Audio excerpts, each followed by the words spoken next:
Time for my sowing and growing video for February and March. And it's such an exciting time because now is the time really when you can really get started growing without grow lights, just with sunny windowsills. But I do want to just show you the progress from the December and the January sowings, which have almost all been under grow lights. So I'm going to fly through those as quickly as I can. But the logistics is quite complicated because there's a lot to get through. So forgive me for glancing over here to see what I've got to tell you and leaning down here to pick stuff up. Right, so first up, baby Brussels sprouts and little red cabbages. So these are the earliest red cabbages for a kind of harvest at August sort of time. And these are the baby Brussels sprouts, and these are for harvest in the hungry gap, sort of May, June sort of time through until sort of July, August. So these are pretty important crops to me. This one's for a leaf harvest, this one's for hearts, and they're looking pretty nice. I'm quite pleased with those.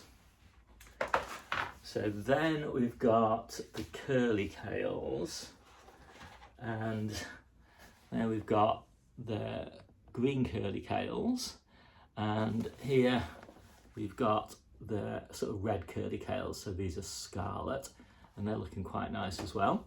And these, as I say, have been done under grow lights, but only for about 12 hours a day and with slightly reducing light levels each week and duration of lights each week, because I'm trying to simulate the light levels that they would experience in autumn.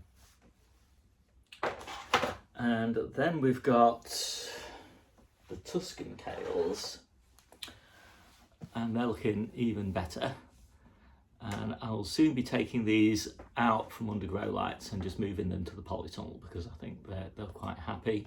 And hopefully, if I've done my maths right, when I take them out from the grow lights in about 2 weeks' time, the grow light levels will be exactly the same as they're kind of experiencing in sort of mid to late February. So they'll get kind of a continuity. Now they will be slightly confused because they're having slightly reducing light intensity and duration, and then they're going to have slightly increasing, but I think that's the best way to do it. So next up on my list is the potatoes. So they're behind me now. I've planted those out and they're looking great and the growth is really nice and fast. So we should be harvesting those in May, sort of late April and May, and those are early main crop. So next on my list are the turnips and the radishes, and that batch that I did back in sort of the 8th of January, they've been planted out now. So they're in a cold frame, some of them in a dedicated bed, which I very rarely do. I normally interplant, and I'll be interplanting everything from now on. And some of them are interplanted into a cauliflower bed. So then we come to the lettuces, and they're looking pretty nice. I'm quite pleased with those. So those were sown about just over 3 weeks ago, and looking great. Now canasta here is notoriously slow, so you know they grow fantastic once they get going, but they just take forever to get started really. So these will get planted out next week, and pretty pleased with those. They're going in the polytunnel. And so what else have we got? So the peas that I started, they've been planted out now. So they're interplanted into a lettuce bed under a low tunnel on the allotment, and they're looking pretty good. They seem to be thriving. Really happy with those. And then we've got the salad onions. Yep. And these haven't been grown under lights, and those are looking really nice. These are lila and beautiful purple salad onion. Very happy with those. I think you know, I don't like really growing salad onions under lights, and these are now at the stage where these are just going to go in the polytunnel unheated, and they will be fine. And I've got a few more trays of salad onions that I've just sown and not germinated yet. These took, I think, well, they were sown on the 16th of the 1st, and it's now the 29th. So they took about 12 days, I think, to germinate. I don't germinate them particularly hot. I don't use a propagator or anything like that. So then we've got the spinach. So this is Red Kitten. We've got loads of spinach, of course, in the ground that we're harvesting, but this is our first crop, our first sowing of the year. A lovely spring variety, and they're looking pretty nice. I'm quite happy with those. So those are going to be planted out not next week, probably the week after. So I sowed those 16th. So again, these are just under 2 weeks old. Yeah, they're looking okay. So about 3 weeks old for planting spinach is about right. And they're going to go in a cold frame after tatsoi and pak choi. And that, oh no, it's not quite it. Then we've got my next batch of radish turnips. As I said, the first batch is in the ground. These are 12 days old, I think, and they're looking quite nice. And yeah, so I'll be planting those out probably towards the end of next week, and yeah, really happy with those. We're still harvesting radish from our sowings back in December. And talking of sowings back in December, we've got the peppers, and the peppers I sowed in sort of early January. They've just started to germinate their own little plants at the moment. These are the peppers that I did in December. So these are just under 2 months old and looking really nice. I'm very happy with those. I shall give them a bit of a water with some seaweed fertiliser just to keep them going in these fairly small modules, and I should be potting those on next month, I should think, looking at the size of them. And yeah, I've got 3 trays like this, so 6 of these trays, and they're just my earlies. So that's 25% of the peppers that I sow. There's a mix of chilies and sweet peppers, mostly sweet peppers, and I've just, as I say, the ones that I sowed at the beginning of January, they've just started to germinate, and that's another 25%, and then early February I do 50%, and so that's then my peppers sort of done, apart from just a few that I might do later on just for planting outside in June. So that's it. That's what we've got growing right now. So let's get on with February and March. Okay, so I haven't done any onions yet. So the first thing I'm going to be doing in February is I'm going to be doing all of my onions from seed. I'll also be doing some from sets. The reason that I do a few from sets is because I like to interplant onions into my parsnip beds, and I don't really plant most of my parsnips out until sort of late April, early May. And so it's really nice to use sets for that because I can get those started at the beginning of April, and so they're sort of nice little plants in the modules, and I can just pop those out. If I did those in seeds, I'd have to pot them on and mess around with them, so it's just, you know, convenience for me. I'm nice and lazy. I'll also be doing, every 2 weeks now, I do a batch of salad onions. I'm going to do in a mix of greens and purples. Leela and Guardsman are the 2 varieties that I'm doing. Then we're on to all of the Asian greens. Now, it's not a great time to be sowing Asian greens, so they will run to seed fairly quickly. But there is a kind of nice window of opportunity for Asian greens sown sort of beginning of February, planted out towards the end of February. It's about 3 weeks old. So they'll grow and to sort of maturity sometime in March, start to harvest small leaves from them, and then really get a decent harvest hopefully from them in April, and then pull them out sometime in May when we're planting the peppers. So, you know, that's the kind of time window for Asian greens, and because they're nice and fast growing, I'm going to plant a lot of them. I think I'll get a nice worthwhile harvest. And yeah, there's not many things you can kind of plant in that time window and get a decent harvest. So for me, it's all about the Asian greens. I've got loads of them, and yeah, pretty pleased with that selection. So I've already got some leeks going, but I'm going to sow quite a lot of leeks about sort of middle of February. I don't do my leeks under grow lights, so I do wait until about the middle of February for that. It doesn't really matter when in the middle of February you do it. So I probably will start mine, sort of, well, any time really, between sort of the 7th of February and the 21st of February, something like that is a good time to get them started. And yeah, so quite a lot for me. And then shallots, I've already got one tray of shallots that I've started.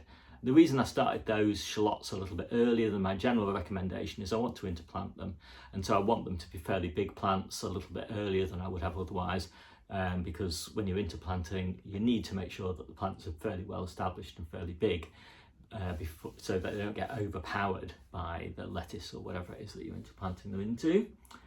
I will start the first few cucumbers, and they're going to grow in this conservatory because it's nice and warm in here, and they kind of thrive, and it's nice to get an early cucumber crop. But I'm only going to do them in troughs, so they're kind of out the way of my main growing areas in the main space of the conservatory.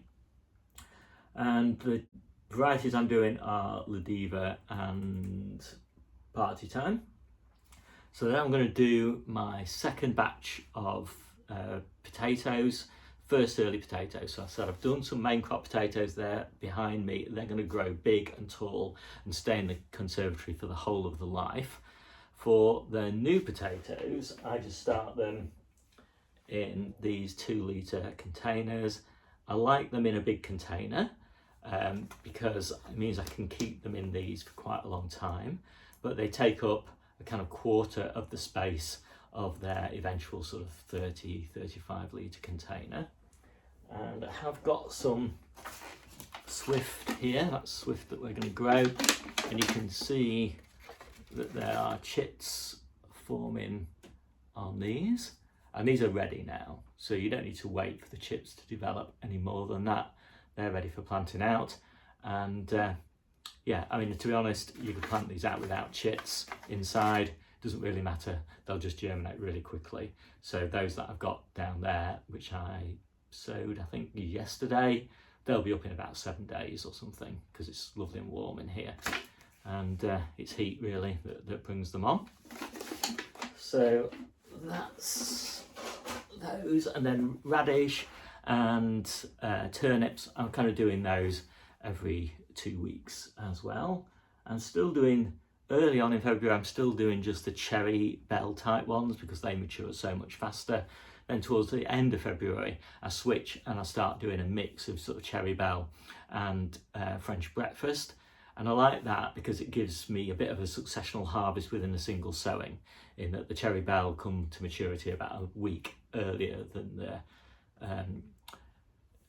French breakfast. And so from a single sowing every 2 weeks, you kind of get a nice continuous maturity of harvest every week. I'll do another tray of spinach, and as I say, spring onions every 2 weeks as well. And I will start some broad beans. Now we've currently got 3 successions of broad beans going. We've got 1 container in the polytunnel, which are doing great. They're really big now, and they don't look that far away from starting to flower, to be honest. And then we've got 2 successions in the ground, and they're pretty big as well, this sort of size. So they're looking really nice and really healthy. And then we'll do, as I say, 1 succession in February in modules, and we'll plant those out sort of in March time. And that's probably it then for broad beans for us. That we'll have a nice successional harvest all the way through from sort of late April, early May sort of time through to June, sort of July sort of time. So that is long enough for broad beans. And then of course we'll have all of our sort of French beans and runner beans and things. So we'll be no problem with beans. I have already got some beetroot, which I forgot to bring down to show you. So they're doing quite nicely, nice little plants, and they'll be planted out next month in February in the polytunnel. Single plants though for me. So I find that although I like multi-sowing beetroot, I prefer for my really early beetroot to just do single plants and not interplant them, because I find I need the maximum amount of light and the maximum access to sort of nutrition and water and everything early on in the season. And yeah, so I'm doing Pablo, which is an early variety. It's a few weeks earlier than Bolt Hardy, and hopefully we'll have nice, really lovely little baby beets, sort of end of April, early May sort of time. And hopefully we won't run out of beetroot in store, but if we do, then we'll have these as a contingency. And then we've got the lettuces. So this is the first sowing of lettuce that will be planted outside. This one that I showed you is going in the polytunnel when we finish harvesting the turnips tomorrow. So yeah, pretty excited to get those in. Of course, we've got loads of lettuce in the polytunnel and low tunnels and things like that at the moment, but I'm really keen to get my spring varieties on the way. So this batch here that I've got, so in sort of 20th of February, those will be planted out in March. We'll be in those in sort of May time. And as I say, they'll go out in the back garden, and because they look so beautiful in the back garden, but they'll start off under fleece and they won't look quite as nice while under fleece.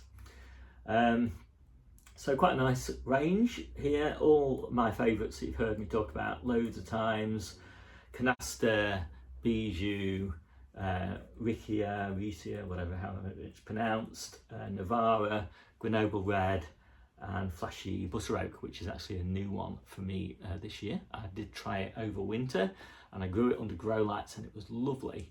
So we'll definitely be doing that one in spring. Then probably, I don't know whether it'll be in our last succession of Calabrese, but certainly towards the last succession of Calabrese. I'll probably do one in March as well.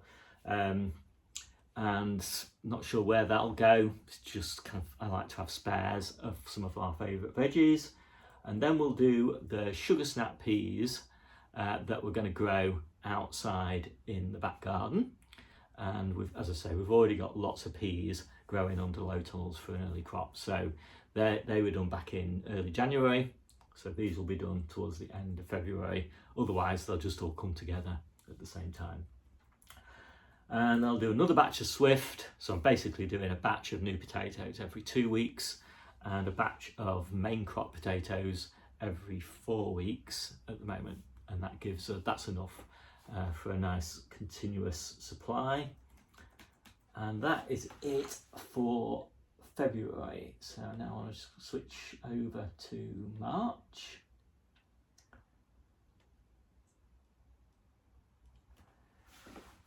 So beginning of March, that's when I do my main crop leeks. So I've done early ones, which will harvest early, but I really want main crop leeks started in March. And I will do some a bit later as well, but this is a really important sowing for me. I'm doing elephant leeks and pabella. I really like pabella, but some allotment neighbours of mine did elephant last year, and I was amazed by how well they responded to lots and lots of nitrogen. Too much, I thought, you know, when they originally did it, but actually they just did amazing. They grew really big and they were available sort of in August time. And so I'm going to try and duplicate their success. I'm pretty confident those leeks would go to seed in autumn, but since I want to eat them in August anyway, that is going to be fine for me. So then I'll do my main crop sowing of peppers. I know a lot of people like to do peppers, you know, early in January. I have to say I only do 25% of mine in January, 25% in December, and 50% in the beginning of March, or the end of February. Kind of just depends on whether I've got space under grow lights and all that.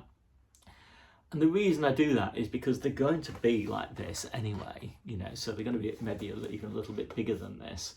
And that is just fine for planting them out.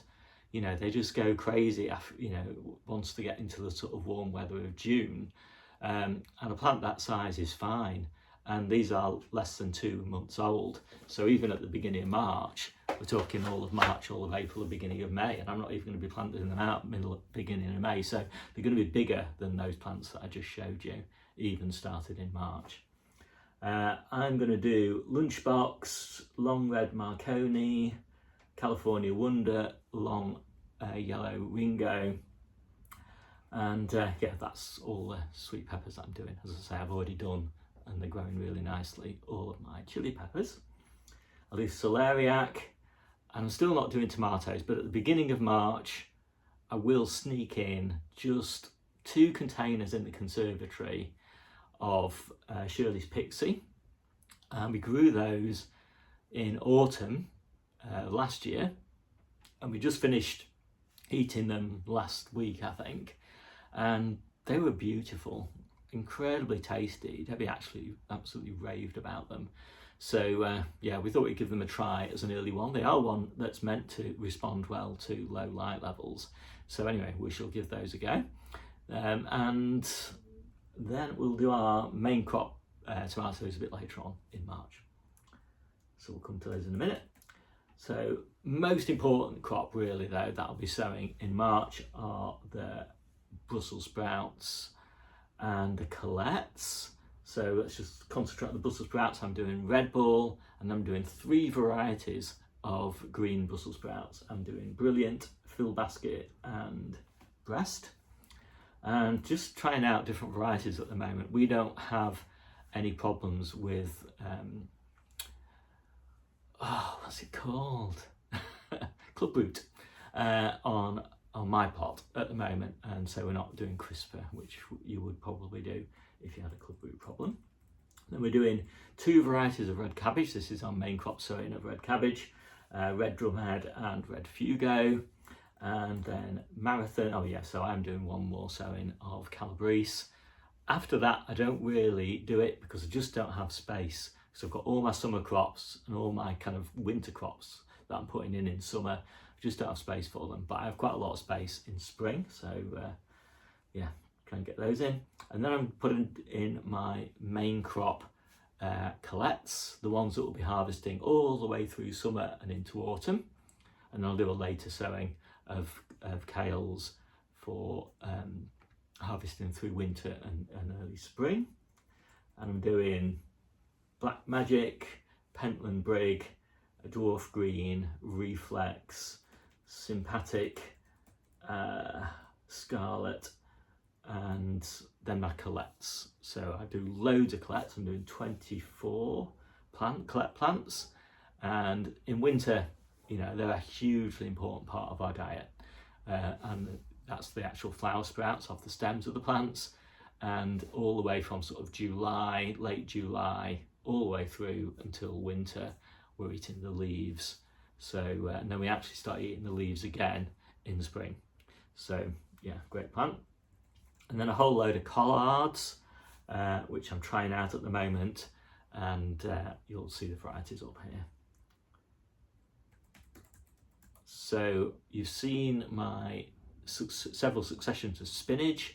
What I'm doing towards mid-March is I start with the Asian spinaches, so things like Mikado, that's my favourite of the Asian spinaches, and I find it just doesn't bolt as quickly as the true spinach, and it's great. It's beautiful, really dark green, it's really prolific, and yeah, Debbie absolutely loves it. She's quite a connoisseur of spinach. First courgettes, they're to grow on first in this conservatory, and then they get moved to the polytunnel in April, and they get wrapped up in bubble wrap to protect them from the frost, because we have plenty of frosts in April and early May. But they do fine. I find courgettes, particularly Ambassador, quite resistant actually to really cold weather. Still doing potatoes and early potatoes, and then more radishes, more spring onions, more red kitten, although the red kitten spinach, that will go to seed fairly quickly. It's just we like it so much that you know, it's worth that one last sowing before it just gets too hot really for spinach. Parsley, second succession of sugar snap peas. We're only really doing sugar snap peas in the back garden because they just all get eaten fresh. And if we can't quite keep up with them, then we can pod them and freeze them. And then my first sowing of carrots. Now you could of course sow carrots earlier than the 25th of March, but because I sowed mine back in sort of late October and early November, I'm going to get a really nice harvest nice and early in May and June from those. So I don't actually need to sow super early carrots. 25th of March is fine for me, and so I'll be harvesting those in July. And then my main crop of tomatoes to be grown in the polytunnel, and I'm growing lots of different varieties. I'm doing a mix this year of blight resistant and just ordinary tomatoes, just because we got blight in the polytunnel last year and it wasn't too bad an experience. We coped with it fairly well. We didn't lose too much, but I would have liked to have been eating fresh tomatoes into sort of the middle of October, and we weren't. We were only eating them into the middle of September, and yeah, that was a shame. So it would be nice to have a few more. So I'm doing Crimson Cocktail, never tried those before, San Marzano for cooking, and I'm actually trying a lot of grafted varieties from Dobbies. I trialled those last year. I was really pleased with the results. So I'm doing the Tutti Frutti collection, which is a whole load of sort of cherry tomatoes. We mainly grow cherry tomatoes because we eat fresh. I'm doing Honeycomb, so that's another grafted one. And I'm doing Aviditas, I say another grafted one. And I will probably do some Indigo Pear Drop because it's one of my favourites, and that won't be grafted. And then I'll do some Crimson Kush. So most of those, in fact all of those, are going to be squeezed into the polytunnel, along with cucumbers.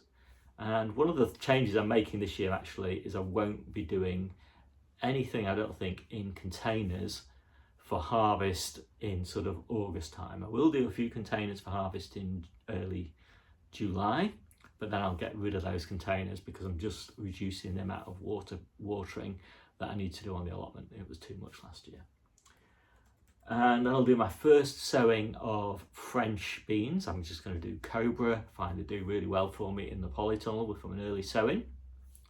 And then as they're sort of finishing in June, that's when we'll have our dwarf French beans ready, sown in the ground. And still more potatoes, and also towards the end of March, I just plant into these sorts of trays my ochre tubers, and they'll be sort of kept in the conservatory where it's nice and warm until they sprout and are ready for planting sort of sometime in May. So that is March. Now I just point out that the March sowing that I've just went through there, that's just kind of my very rough draft of what I'm going to do, and I'll be tweaking that and changing it as sort of things progress, and I see what works well and what doesn't work well, and I know what beds need to be cleared and what opportunities kind of arise. I'm always changing my plans, but that's a rough idea of what I'm doing in March. So there we go. So of course that was way too much information for anybody to take in, and so I do want to point out that if you look down below in the description, there are links to all the information I've been looking at whilst I've been talking to you. And yeah, it's fully comprehensive. It tells you everything: how much I'm sowing, when I'm sowing it, when I expect to harvest it, where I'm sowing it, where I'm going to plant it out, you know, how much time it's going to spend under grow lights, if it's going to spend any time under grow lights, you know, everything that I can think of basically. But if you can think of something else, ask and I will consider adding it. And I also have growing guides for almost everything that I am sowing at the moment. And you can find links to those growing guides, and again they're really comprehensive. They go through everything that hopefully you would need to know, and yeah, just loads of other information. And if you want to look at last year to see how things fared for me last year, I've got a reference information section of my book, and you can take a look at that online, and it goes through every month of the year, last year and this year so far. And you can see everything we sowed that month, everything we planted that month, all of the tour videos, all of the seedling progress videos, all of the sowing guide videos, everything structured month by month. So yeah, hopefully you find that useful. I find it really useful, which is why I created it. I generally all these resources that people say, oh, it's amazing that you create all these resources for us. I create them for me. And I just put that little extra tiny bit of effort in just to make sure that they're suitable for you as well. So yeah, hopefully you find it useful. I certainly do. My name's Steve. This is the Seaside Kitchen Garden and Allotment channel, and I'll see you soon.